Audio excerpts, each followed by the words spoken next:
So I met Hugh in the late 80s. He was living on Millwood Avenue in Venice, and I was on Windward Avenue, living a single person in an apartment, a rented apartment. And I had always had house envy.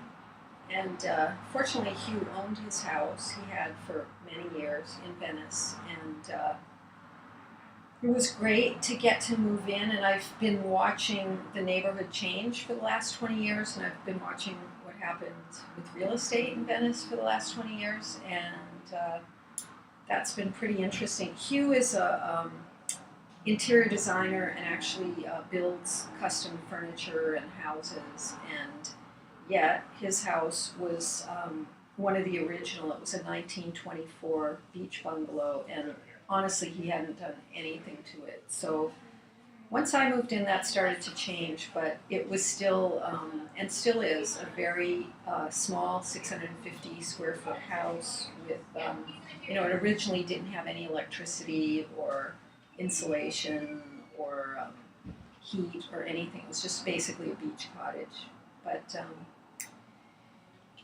at that time, I believe the real estate market was really in a slump, and the houses were upside down. And we had, even if we wanted to move or do something, it really wouldn't have been a good time to move. We had a neighbor who moved in next door and was paying an incredibly high mortgage and rent for the neighborhood because she bought at the height of the market and then wasn't able to afford it. And when she moved out, I believe it was empty for about 2 years, this house. And then someone finally bought it from the bank, an engineer from Martin Lockheed or something like that.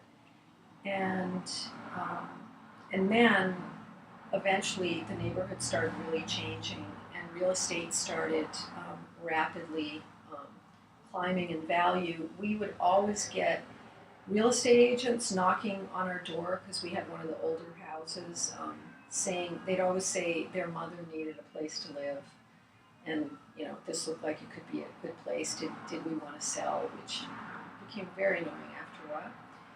But we've watched our block and our whole neighborhood change regularly. Just people flipping and changing houses. The house next to us then got sold 2 more times. Someone from the film business moved in. She completely renovated her house and built a big 2-story guest house in the back, which now foreshadows our backyard. But it's great. The new people that are moving in are great, and the holdouts that once lived on our street, the older people, the families, eventually all got bought out.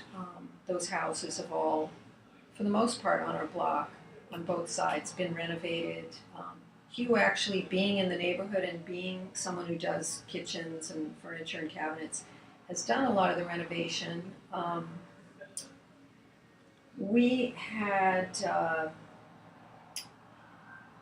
we do have a lot of architects on our street, and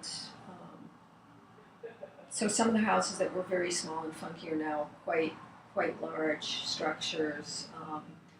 Some famous photographers and artists on our block. Everyone, though, still has either a cat or a dog on our street. But now there are things like, actually we have a neighbor who has a Tai Chi instructor come in to do private classes at their home. Someone has a yoga instructor. People next door have professional dog walkers, walk their dog when they go to work. And there's even someone who has a live-in housekeeper on our block. So things have definitely changed.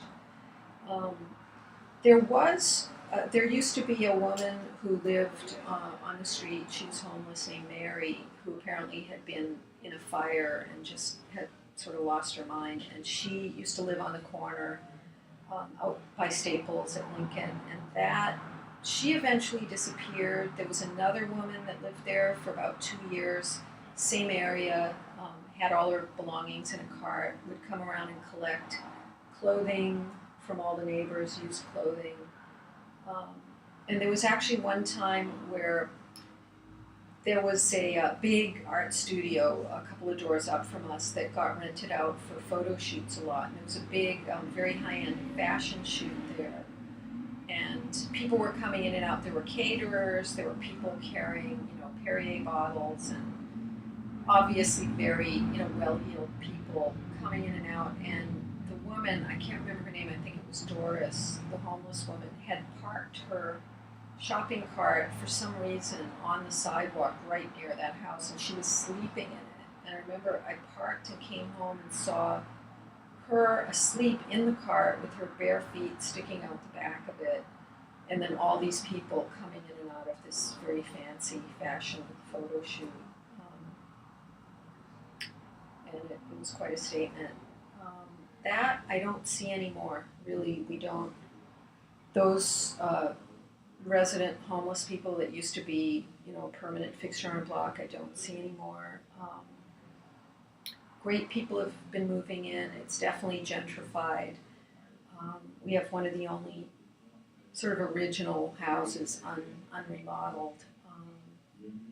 And that's the end of my story.